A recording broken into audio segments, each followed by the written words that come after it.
get into the flow. Hop onto the podcast, chilling with the bros. Cause the rip it never misses at a show. So if you coming, then you better up the pole. Rambling, these boys they always rambling. They always here hammering. Cameraman, cop the lens. Dinner served up by the chef. We on the net to represent. Raiders here for Texas Tech. We the Ramblin Raiders. Get your money up, then talk to me later. We living life. Chef in the lab. Yeah, I'm just cooking up some locks. Yeah, I went 4-0 last week. I'm cooking up some more locks, so y'all better ride and you better be ready. Yes, chef. Enjoy it. And most shows be fake, but we McCoy. Vegas slipping with my max play. SMU +1. Take the points against U of H. Easy hitter. Jeff, Joe, and Lane, about to run it so you know ya. Run it. About to run it so you know ya. Jeff, Lane, Joe. Yeah, this the Raiders.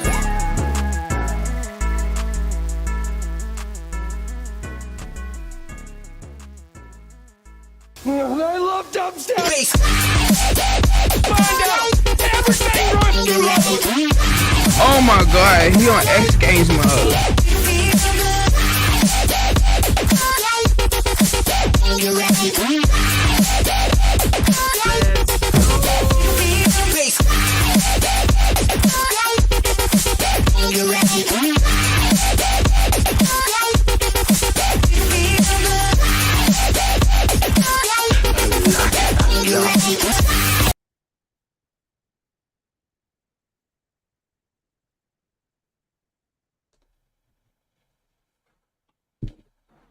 There it is, baby.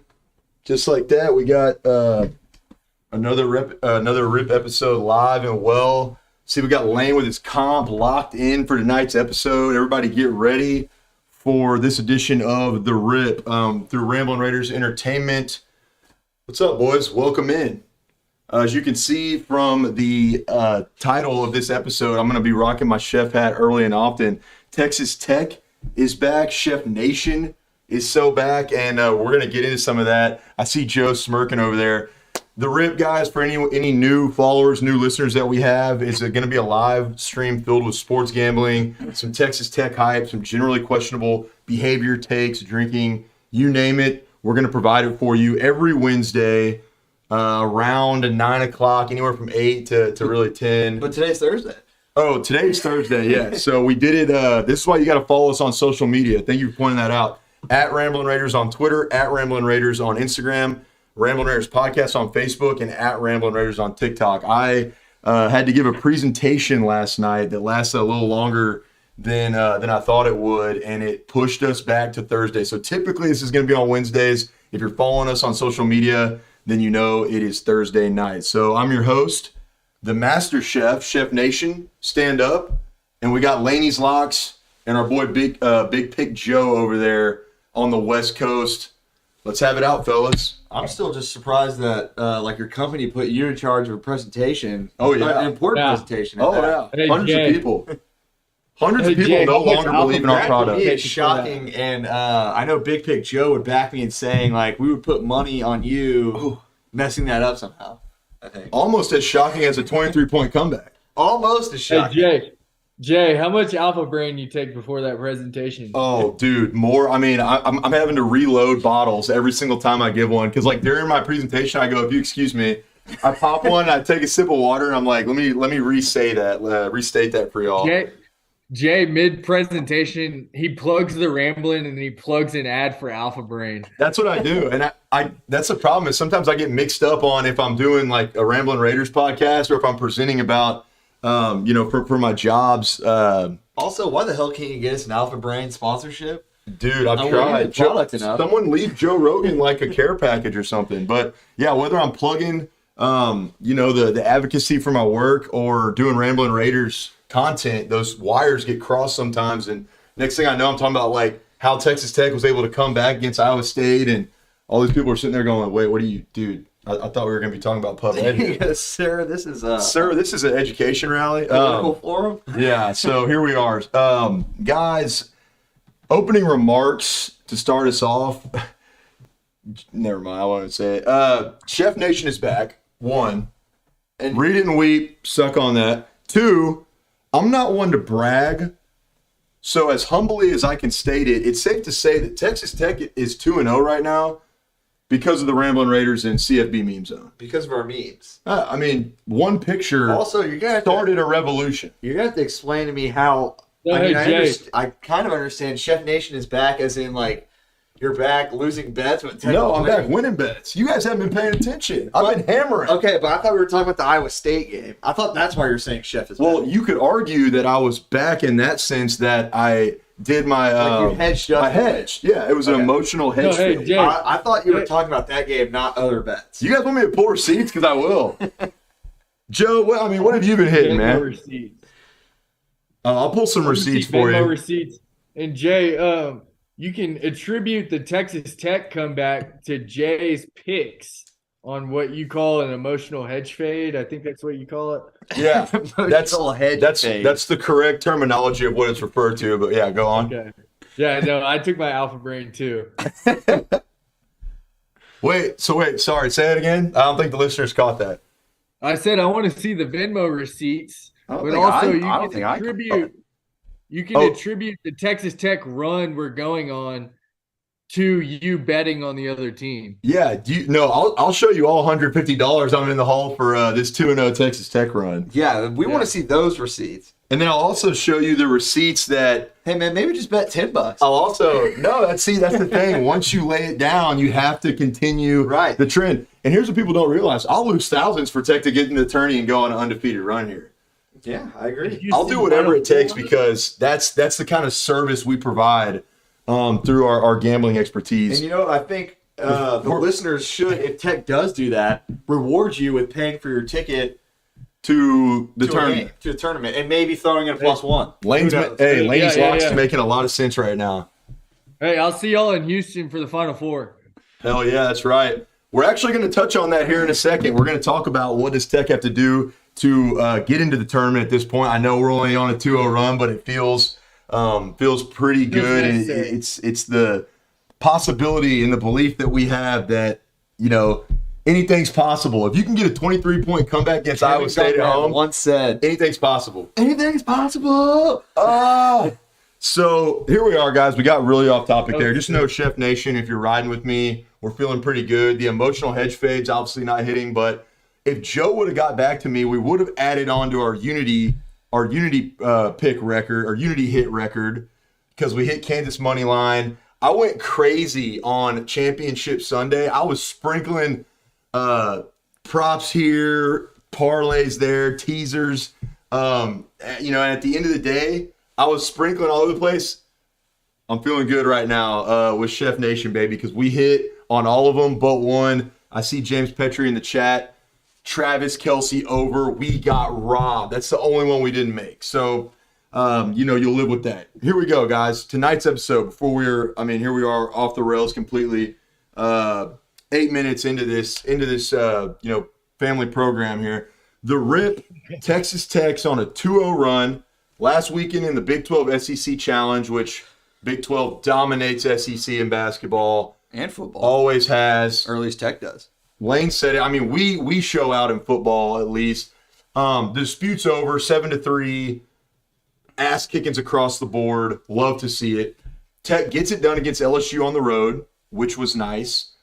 Comes back, and everyone's questioning, can they sustain this momentum in Big 12 play against number 13 Iowa State at home, 23-point comeback?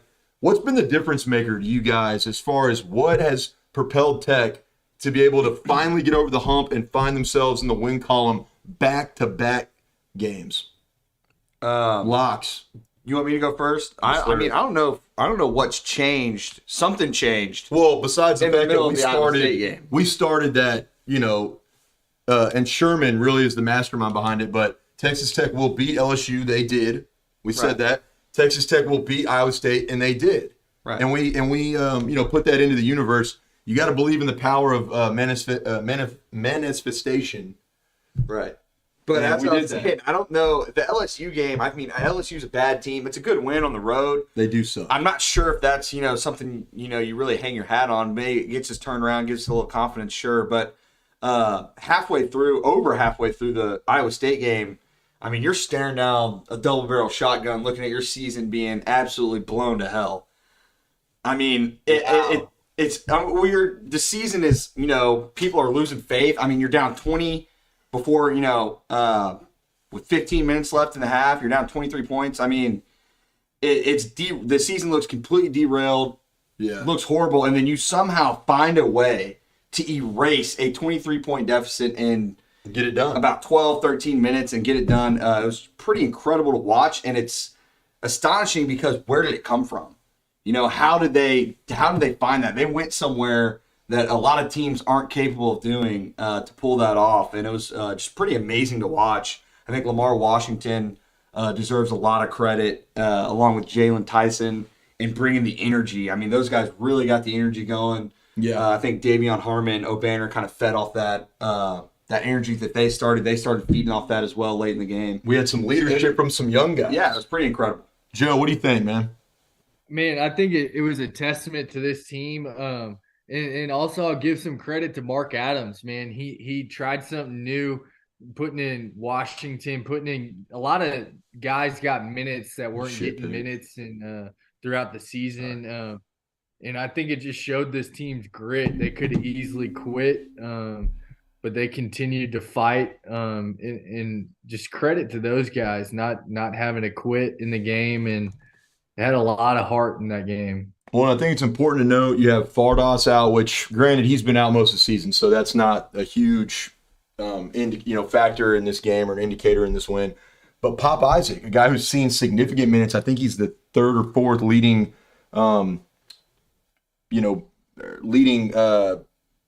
producer, like minutes, leading in playing time on the floor, right? Like he's one of your top He's four. our spark. He's our spark. And when you lose a guy like Pop, you kind of got to scramble. And I think that's what Mark Adams tried to do. He was throwing in lineups that, I mean, you saw in the first half weren't working. To be frank, Well, he was spreading himself out too. I mean, there was a lot of lineups in the first half where, I mean, I was sitting there watching, kind of questioning it. Like, I mean, what is this? Yeah. Look what we have in there. And you're right. He was experimenting. He was trying to find something that would work. He was the chef in that moment, just cooking up some different lineups. Trying to figure something out. I give credit to the players. I give credit to the coaching staff. I give credit to the emotional hedge fade, Vegas. Everyone played a role in that comeback. And now we could talk about some Vegas if we wanted to. Before we do that, let's get back on track here, because people were saying, Lane's got a point, that there were people talking up that -2.5 line. Funny how Vegas always gets it right in the end. We did start getting more foul calls, although I will say there's always they were getting a lot of calls too, but what that does is it stops the clock. Yeah, and allows for the comeback. Yeah, and I think it was also a correlation of being a little more aggressive, which is good. But my point being, going back to Pop Isaacs is one of your top four guys who sees the most minutes on the court, right? He's playing a significant amount. He goes out in these last two games. You see younger guys stepping up. Lamar Washington in this game. You saw Elijah Fisher really come through against LSU. You have Kerwin Walton playing big-time minutes for us. Even Williams playing some solid minutes. Right. I mean, the end of that last game against Iowa State, I mean, he played great towards the end of that game. So. Yeah, he came through. So, point being, you see a lot of young guys, a lot of players, individuals stepping up for this effort to, finally get these wins. Kevin O'Banner has been, really, I think, successful in these last two games and kind of looking for his. And he hit the shot. Yeah. To keep us in that hitting game big late. shots, looking for his, and doing what we've kind of wanted him to and expected him to all season long. So, ultimately, it's a good, sorry, go ahead, Joe. Can I add one more thing? I think games like that where you grind out a win, that goes a long way for a team like this. I mean, it'll be a long shot for this team to make the tournament, but as far as the offseason and where we go in the future, I think games like this will pull a lot of weight. Yeah, it's definitely a huge emotional win. It's emotional booster, confidence booster for this team. The thing is, after a win like this, It's how you continue on. You got to keep moving forward with it. You can't let this be the peak of your season. You have a shot. I mean, the players were saying in the press conference, O'Banner and Harmon both said, this team, they still have a shot to make the tournament. You're going to have to really and we're gonna damn near win out, but and we're about to touch on that too, kind of what's it gonna take. Shout out real quick to Davion in the chat, James Petrie, what's up? Everybody else watching, make sure that you're subscribed to our YouTube channel, share it with your friends, your family, all of your homies, and those that love Texas Tech athletics. Let them know. Hell, even people you don't like, if you want to spam TCU burner accounts, you want to spam UFC or UCF, Twitter Mafia, spam them with Ramblin Raiders content. Let them know. Come follow us. We get along with pretty much everybody. I'd say almost everybody. until we play them. Until we play them, and then like your public enemy number one. So, hit us with that like button if you're enjoying the content, and also making sure our mics are good. Drop us a sub on YouTube, guys. We appreciate that. Yeah, me and Trisha Hiley and that's what's up, dude. Crazy game Monday. I love that. Hey, cheers to you guys. Cheers to you guys. Joe, what are you saying? I said I love that. Yeah, sweet. Okay, yeah, we do love that. Joe up. Yeah, we might have to turn Joe up here in a sec. Or Joe's turning up with that glass of wine right now.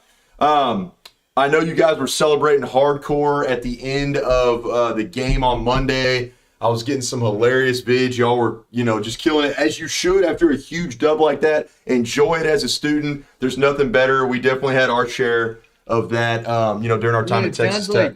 It sounds like they had no class too, so you got no better reason to drink. Hell, has Lubbock have they had class the past week? I mean, it hasn't been covered in snow, right? So they've definitely had some days off, man. I know with that for a weather. fact, I wouldn't know. if there's snow on the ground. I'm still trying to make it to class. If there's snow on the ground, I know for a fact I'm not showing up to class. No, but hell no. That was my snowballs. We're rolling snowmen until the sun comes up. Absolutely. Cheers to everyone tuning in and to that big dub. I'm glad y'all had fun. Get us back on track here a little bit. Lane kind of touched on it. Can Texas Tech sustain this success? You look at the rest of the schedule that we just had pulled up. You're going on the road, number 11, Baylor. You got number 7, K-State at home. Number 10, Texas at home. TCU at home. Out of the 5 ranked teams you have left on the schedule, you got 4 of those in the USA. That's pretty critical, I think, in finishing strong down the backstretch here. The rest of these games you're going to go on the road, but Oklahoma State, Oklahoma, West Virginia, all of them quality opponents. Never going to be an easy dub, but you like that you get those guys on. You got that slate on the road as opposed to your home slate. So what is it going to take for Texas Tech to sustain this success? You look at Mark Adams mixing it up. You look at young guys stepping up like Kerwin, or not necessarily young, but you have primary role players earlier on in the season. Kerwin Walton stepping up, Elijah Fisher stepping up, Lamar Washington stepping up. What needs to continue to happen for this success to be able to, in my opinion, down the backstretch of Big 12 play? In my humble opinion, which is not an expert opinion at all, for me it starts all on the defensive end. That energy that you brought when the comeback started happening, Jalen Tyson, Lamar Washington, the energy they brought on defense to kind of start wreaking that havoc, that's got to be the start. And then you got to let that feed into your offense. Let that feed in, let it flow into the rest of your game. Yeah. But it starts on the defensive end with that energy for me. Well, and Lane, we talked about it a little bit. I mean, in that second half, the turnover margin between the two teams was off the charts. I mean, I remember, and I'll be perfectly honest. Oh, and I forgot, I got to give a shout out to my boy here in a second. And that's why Chef Nation's back, because, I mean, there are people out there that are riding with Chef Nation. I found that out in Austin on Monday. Shout out Wyatt at Haymakers. So we're sitting there. I'm having a nice dinner. Shout out Wyatt. A few cocktails have been consumed, and I can't believe what I'm witnessing on the screen. It pops up there. It was 1 turnover to like 11 in Texas Tech's favor in the second half. Lipsy had a tough night. Lipsy, dude, what a poor guy, could not figure it out. It starts with defense. It starts on the defensive end, Joe. Yeah, I mean the defensive end makes your offense easier. When you can create turnovers and get in the fast break, I think this team really excels. You saw with Washington, that guy, man. I remember watching that game, and every time I saw Lamar Washington make a play, he got me jacked up. So I could only imagine what he's doing to his teammates. Feeding off that energy. The Yeah. guy's electric. He Yeah, was electric. yeah. I agree, and that's going to be huge going forward. Also, I mean, I think Jalen Tyson was a big part of that too. So that's two of your younger guys. I know Tyson's been around, but hasn't been able to get on the court a whole lot. But I mean, those guys brought an energy that kind of came out of nowhere, and then all of a sudden, here we go. We're off to the races. So that's got to be your base. That's got to be home base. That energy has to be home base, and let it flow into the rest of your game.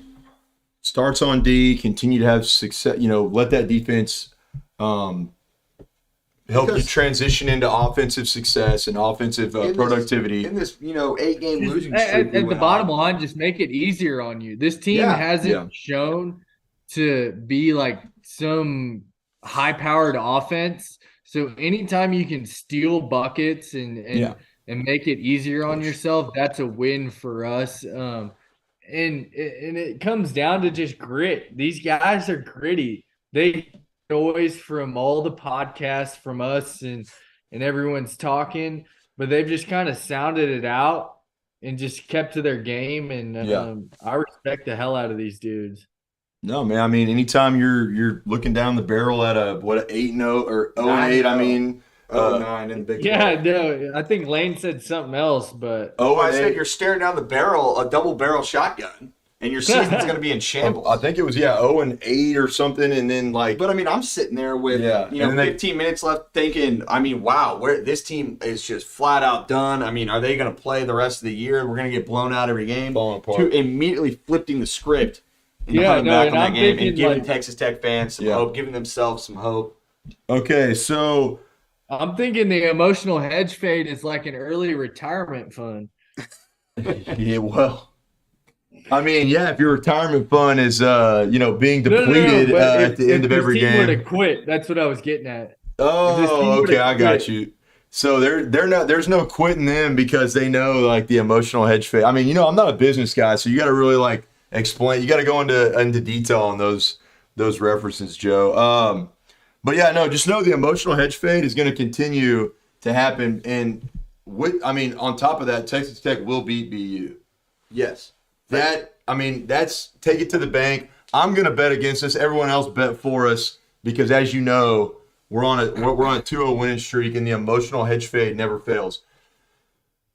What does Tech have to do to get into the tourney? This is my last kind of question I wanted to throw into this group. We talked about winning 2 games, and this really shows what's the word I'm looking for? Man, not enough alpha brain before this podcast.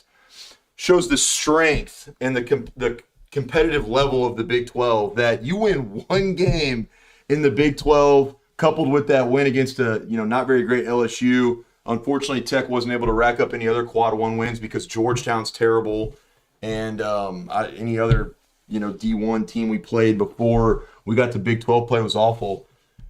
You get 1 win in the Big 12 though, and you're sitting there at 12-10, and you say we got 9 games left on the schedule, a lot of favorable home matchups.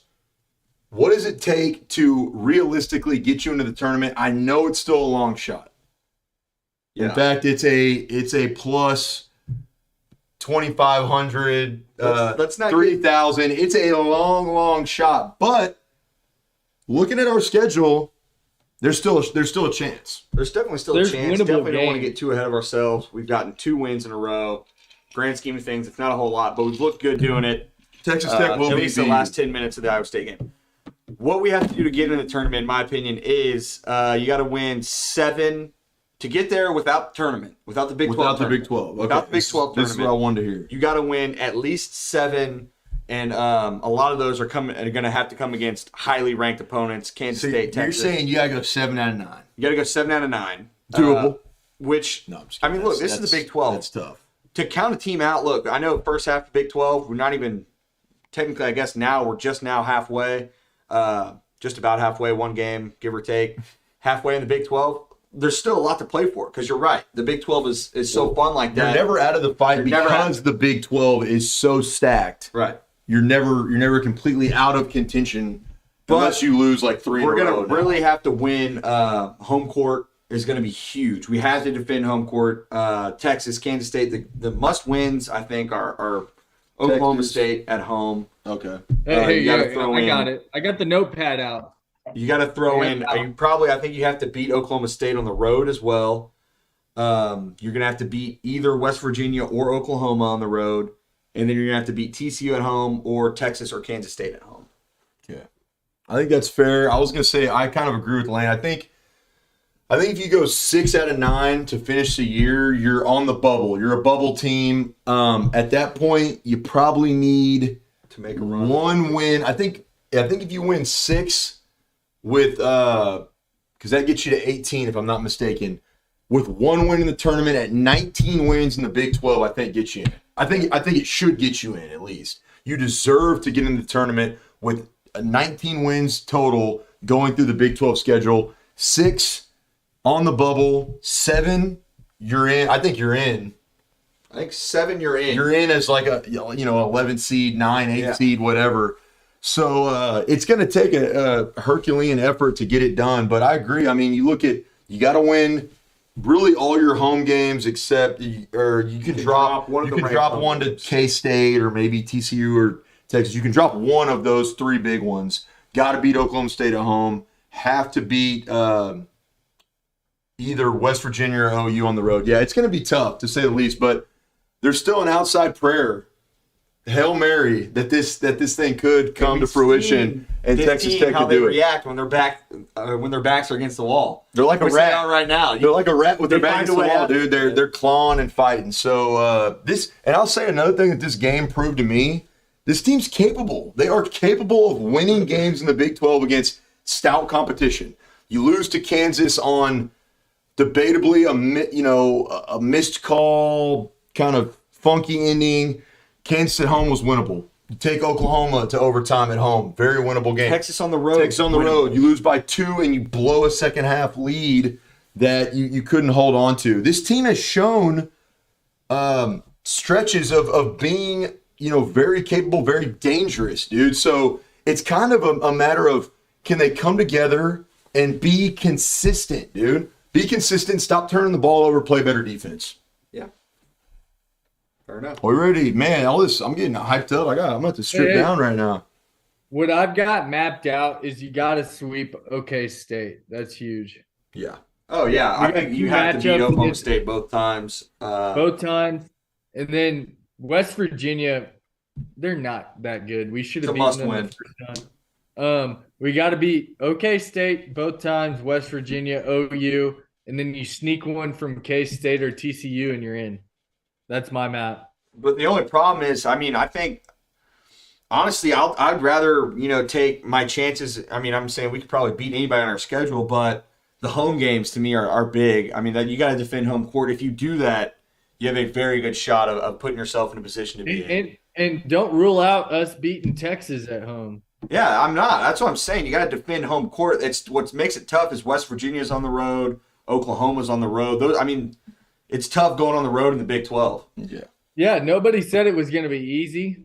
You're right. So, okay, guys, that's about it I have for, all I have on basketball. Been an exciting last couple days, 72 hours or longer than that.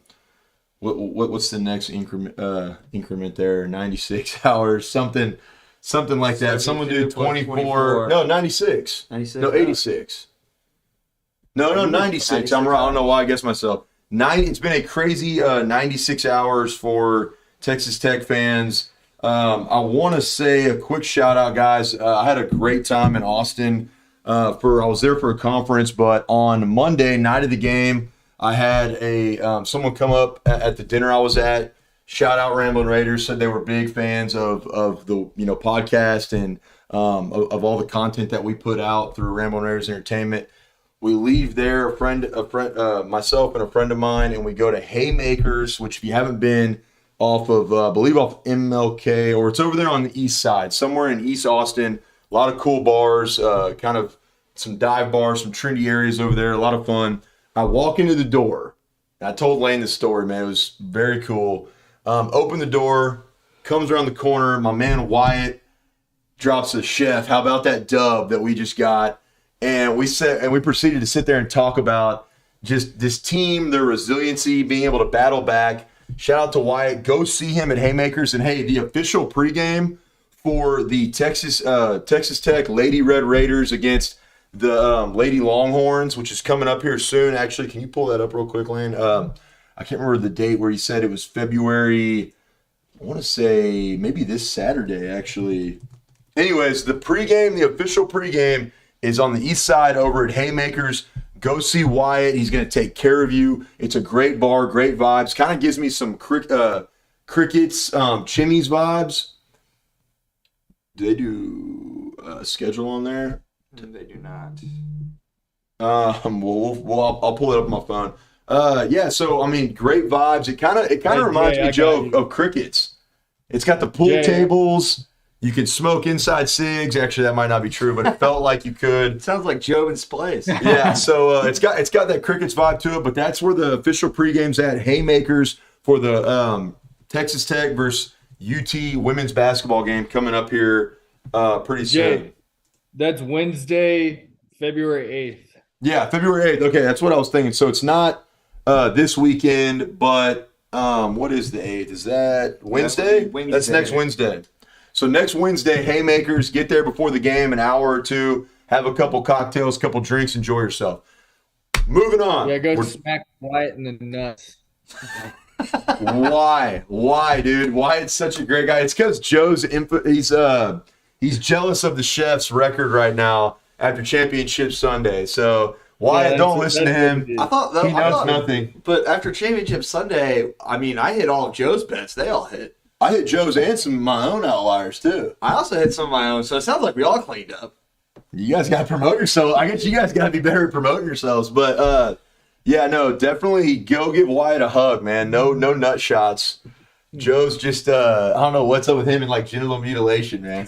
Okay, we're moving past basketball, and we're going to talk about Big 12 football right now. Excited about, and tomorrow, I don't know if you guys are available. We hadn't even really talked about doing our Locks Corner, but I would like to touch a little bit on the Texas Tech Baylor game coming up this weekend. Texas Tech will beat BU. We'll lay some bets down for y'all. It should be a lot of fun. Football schedules, finally. They teased it. They dangled it in front of our face for weeks and weeks, felt like months. Finally, we saw the schedule come out. Initial reactions, guys. What's your biggest takeaway from? We added the brand new four. The newbies are here to stay. They're in the lineup. What'd you think about Texas Tech's schedule? Just kind of on a initial glance. Jobin. I mean, I'm excited for that day after Thanksgiving game. Yes. That game in Austin, you don't know how many more of those we have. I will be in attendance 100%. I don't know what you guys got going on Thanksgiving week, but I will be there. Maybe we can get something going for a tailgate. Yeah, I would definitely be interested in going to that game. I heard tailgate. Yeah, I think that would be sick.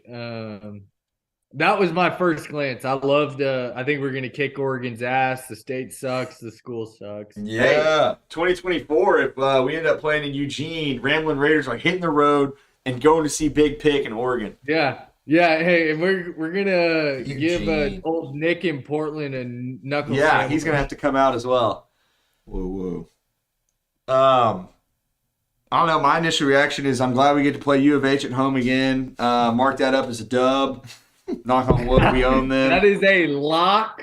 We own them. Why do they keep? It's exciting. I mean, you got UCF and BYU and Houston, so you get 3 out of the new add-ins. That's pretty cool. We get to see everybody except Cincinnati. It does kind of suck. We don't get another shot at OU, but we're going out on top on them. So that's a positive, I guess. Yeah. It would have been nice to go back and kick their ass one more time. But. So my thought is, I actually like the fact that I think Tech has kind of a favorable schedule with this new slate of Big 12 teams. You look at some teams that didn't finish strong this last year at Baylor. Your road games aren't super intimidating, except for BYU. Even though I think they're They didn't finish the product. Yeah, I was gonna say the product they've been putting on the field hasn't really matched. I think some of what they're accustomed to, kind of late. Some of their good teams they've had with Zach Wilson, the mom slayer. Before him, they've had a lot of success in their program. So at BYU, when they're kind of down, which is good. They started out pretty hot. Big win against Baylor. But then they sort of faded on the season. So at BYU, I think you can kind of sit there and say, okay, that's a tough one. At Kansas doesn't necessarily scare me. At Baylor doesn't necessarily scare me. At West Virginia doesn't actually scare me. So you got Wyoming to start. A team that you should beat handily, but also not a pushover. It's going to get Texas Tech fans engaged, a little more excited to start the season off. I agree. Oregon and Lubbock's going to be electric. I actually wanted to talk about doing a tailgate for that game. U of H at home, I think, is a dub. TCU at home, I like that we get to try to get revenge on them in the 806. Then you have UCF at home, finished out with UT. You're missing OU, which has been a quality team of late. You're missing you got K-State, which is going to be good, but you're missing Oklahoma. You're missing Oklahoma State, which has been a pretty good team for you. So you substitute some of these teams in here. I think Tech's got a schedule that paves a way for them to win 9 or 10 games next year. I'll be perfectly honest. Right. And, it's interesting here on this schedule, we will have some wedding magic. I only wish we could have got it for a better game. Wedding magic will be in occurrence during the 9-2 at Wyoming game. Really? September 2nd. Whose wedding? Yours? My wedding. Yours is February 2nd? It's September 2nd. September, February, they're both like the second month of the new semester, so I get them mixed up. But yeah, September 2nd. Wow, dude. Hey, congrats. I didn't realize you were getting married on February 2nd. Well, I mean, September 2nd. I mean, September 2nd. Today's February 2nd, dude. Relax. Cut me some damn slack. Well, it's okay. Make sure the listeners know. It's February 2nd today. Y'all know what we're talking about. It's September 2nd on the schedule. You can chalk that up to an automatic, duh, pretty much. Wedding magic never fails when the Griffons or the Petries are involved. I think it's an automatic dub. Wyoming never really stood a chance, but the fact that Lane's getting married. I wish we could have got it for 9-9 maybe in February. No, dude. Supplemented it into Oregon. February 2nd, getting that win against Wyoming. Joe, you feel good about that one? I think the odds are going to be heavily favored in Tech's side, but the odds of Lane making it to that day are way worse. So I'll take my chances with Tech against Wyoming. I think it's a better payout. I like those odds. Shout out to the Lone Raider podcast tuning in. Dude, hey, you come through if we do a tailgate in Austin. We'd absolutely love to have you. And then personally, he goes, I don't see an automatic L on the schedule. I agree. UT on the road's always going to be an uphill battle, I feel like. But when you say like automatic, I mean, you look at that schedule and you think we can be in every one of those games at least, or the favorite in those games. So I think there's going to be a lot to look forward to. In Texas Tech's football season. I think also with a Texas team that loses Bijan Robinson, they got a lot of question marks.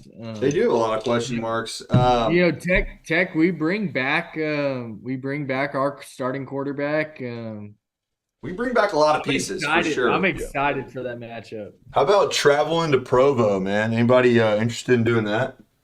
BYU, the friendly. They say it's like you get free ice cream at the stadium. It's the friendliest environment that you can go heckle at and be rambunctious.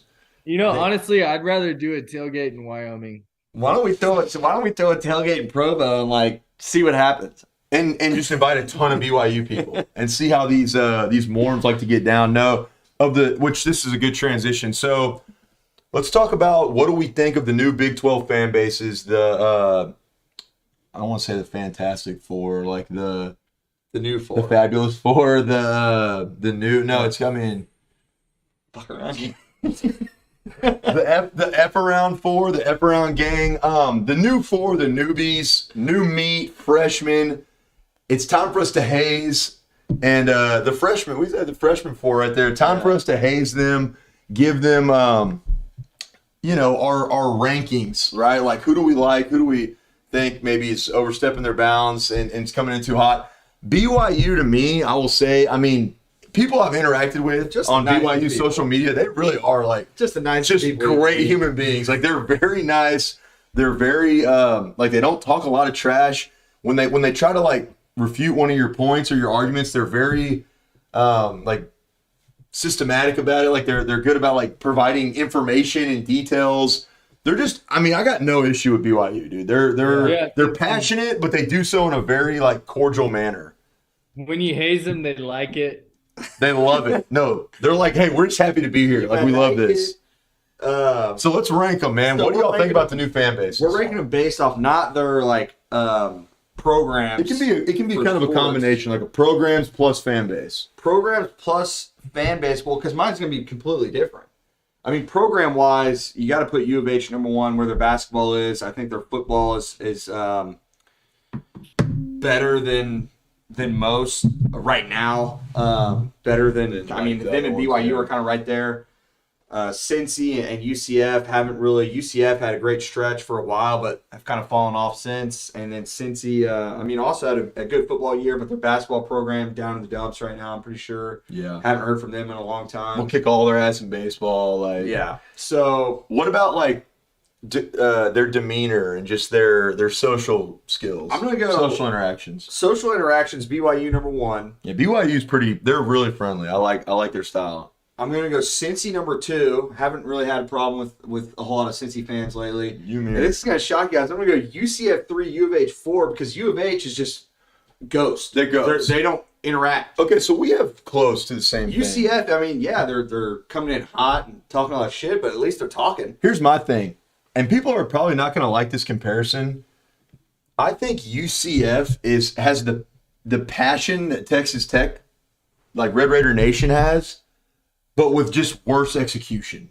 They have TCU burner Twitter execution, which is Pretty bad. pretty bad. Like they just don't know how to. You know what? They're kind of like White Goodman from Yes, like they don't. dodgeball. Like, I'm my own man. I'm on man, like yeah, like they're like TD Bird Twitter, like when they try to talk shit, they just don't know. I created myself. Nobody makes me bleed my own blood. They don't really know how to do it in a way that's like, like you're not taking yourself too serious, but you're having a good time while standing up for your school and like throwing some digs and some roasts in there. I'll say, Iowa State fans, Kansas State fans have mastered that ability. I think for the most part, Texas Tech fans have. You still have a couple outliers in the Texas Tech Twitter world that are like take things too seriously and kind of overdo it sometimes.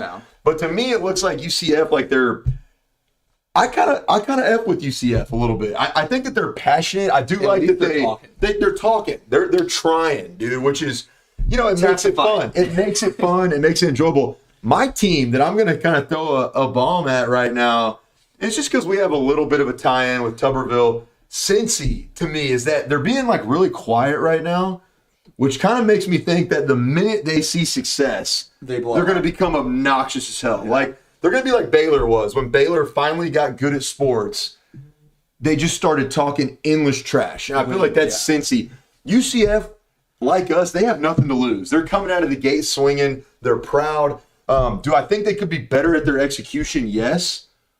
But I don't necessarily hate UCF. I also don't really, I'll be quite honest, I don't hate any of these fan bases. No. I don't have anything major against these fan bases. I just think that UCF is their own, they're defensive. They got bodied today by the rest of Big 12 Twitter because naturally they're the new kid on the block. Everyone's going to gang up on them, team up on them. Cincy, I'm holding the jury's out on Cincy right now. We don't know where they're at. BYU's nice.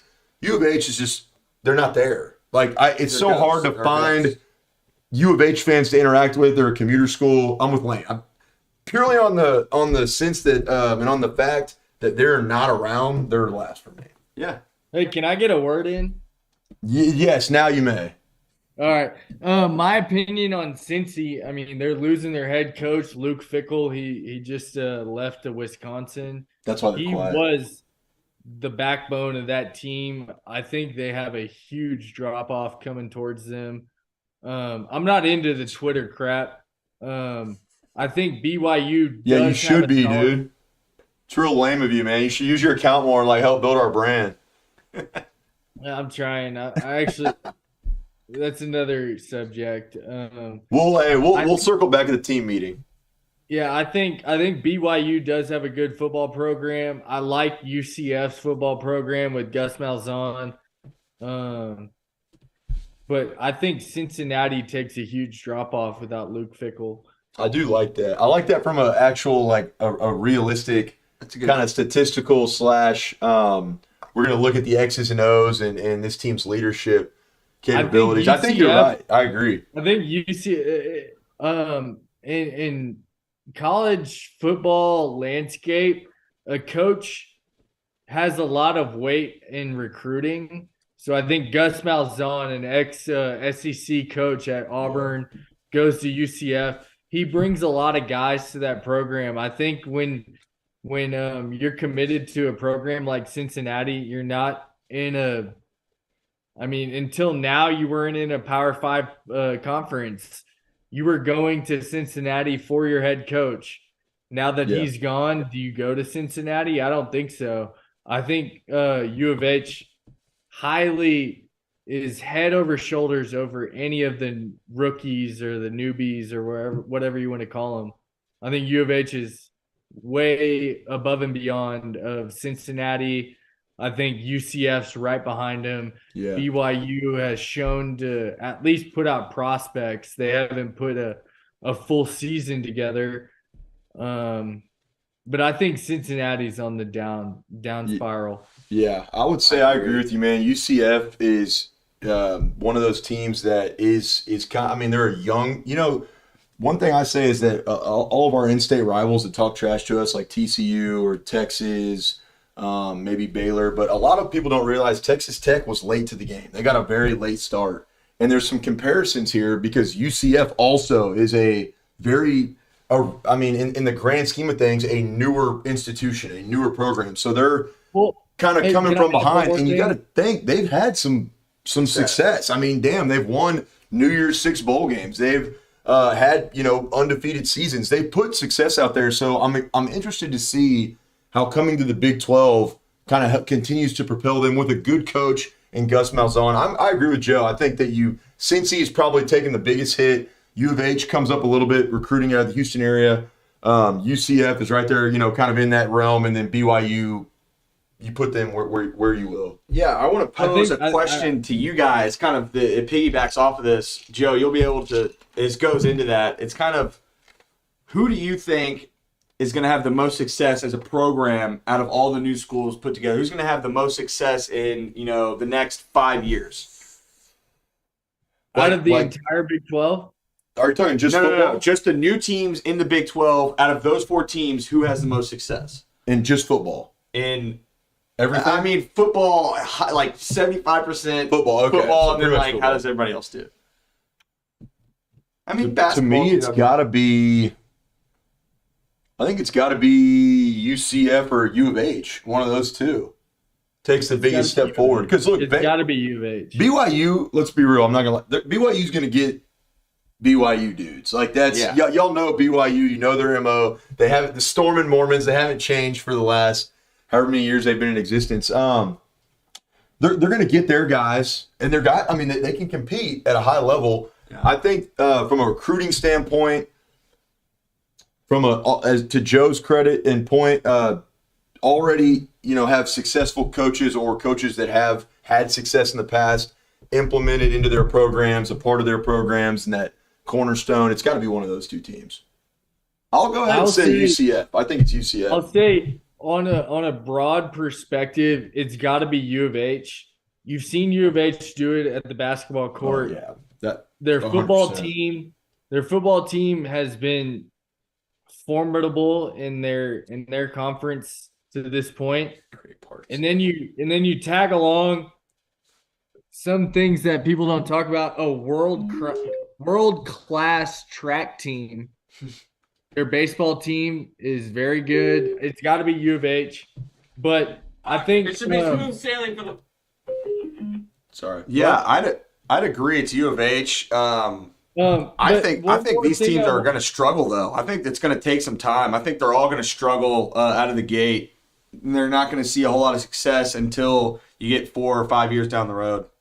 One thing I'll add is I think when Texas Tech got Joey McGuire, one of the big issues was like just recruit the state. I think with Gus Malzahn in Florida, there's a ton of athletes in Florida. It's Florida, Texas, California, and those are maybe Alabama and Louisiana, but those are the premier athletes coming into the college landscape. If Gus Malzahn can just recruit that area, he should be able to turn that program into a formidable. The only problem I see there is, the problem I see there is you're right. He's, a good coach, good recruiter, and he's got SEC ties, connections, but he's recruiting against the SEC. I think he loses a lot of his recruits from Florida to, SEC schools. Yeah. I give the Texas schools the advantage. I don't know if guys in Texas. I don't know if you've looked at the University of Florida recently, but they're going through some trauma too with their starting quarterback and all the NIL issues. I agree. I'm not saying that UCF's going to be a dynasty, but I think if he can retain a fraction of the talent of that state, they're in pretty good shape. Alka-Seltzer Plus, Power Max. What? Sorry, Joe. Hold on one sec. Okay, I don't know why this thing's delayed. I will say, I think both of y'all bring up some good points. Moving to the Big 12 could also help UCF maybe leverage, getting some guys to take their side over some of those SEC schools in the area. Flexing that they're in a Power 5 conference. It'll be interesting. I think they're both. I think the debate is between those two schools, to say the least. Lone Raiders, podcast says BYU. BYU's very. I think BYU's going to do BYU. Capable. They're capable of having a big year. They could also, who knows? They could bring in some outside talent from the West Coast, from that area, because they're now in the Big 12, flexing that muscle. So. Yeah, it's going to be interesting, guys. I'll circle back. UCF, I know UCF got shit on today pretty heavy by Big 12 Twitter. I would just caution Texas Tech fans. I think that UCF is, I hate to say it, I think we're a lot more alike with UCF than we would care to admit. We're both crazy fans. We're party schools. We're passionate. That's great. I will say their execution is not on the same level as ours, but give them time, they'll develop. Hey, at least they're out there trying. They're trying. That's what I'll say. To me, the fact that Cincy is so quiet doesn't sit right with me. And I don't hate any of these fan bases, but it's like it just makes me think that they're going to turn into like a Baylor, where if they have a little bit of success, they're going to go to Newcastle. Right, but it's like U of H too. U of H is just ghost. They have zero interaction. I'd rather have a UCF eager talking shit, having fun, banter back. If we're talking straight fan bases, U of H. You just can't find it. Besides, hey, shout out Uncle Teddy, dude. Uncle Ted, he's around. He's always down to clown for the U of H Cougars. Okay, with that, let's wrap it up, boys. Some final thoughts here. We're going a little over. We got sidetracked tonight somewhat and went over our mark, but let's finish it up, man. Final thoughts, Big 12, Texas Tech goes 12-0. Let's have we go 12-0. We come back, we make the tournament, we win the whole damn thing. Joe? I think I'm just excited where this conference is going, where Texas Tech's going. It's an exciting time to be a fan and guns up, baby. Hey, Texas Tech will beat BU. But I'm excited for the ride. We out. Texas Tech will beat BU, baby. Yo, you got to time it out better, man. What'd I do? February 2nd. Lane's wedding's on February 2nd. September.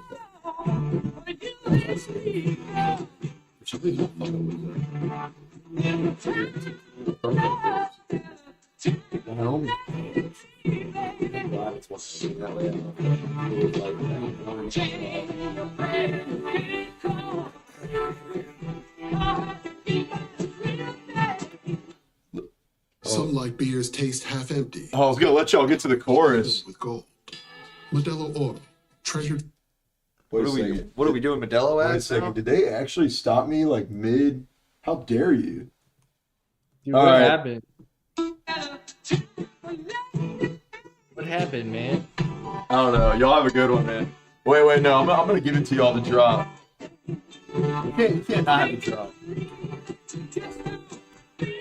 There it is.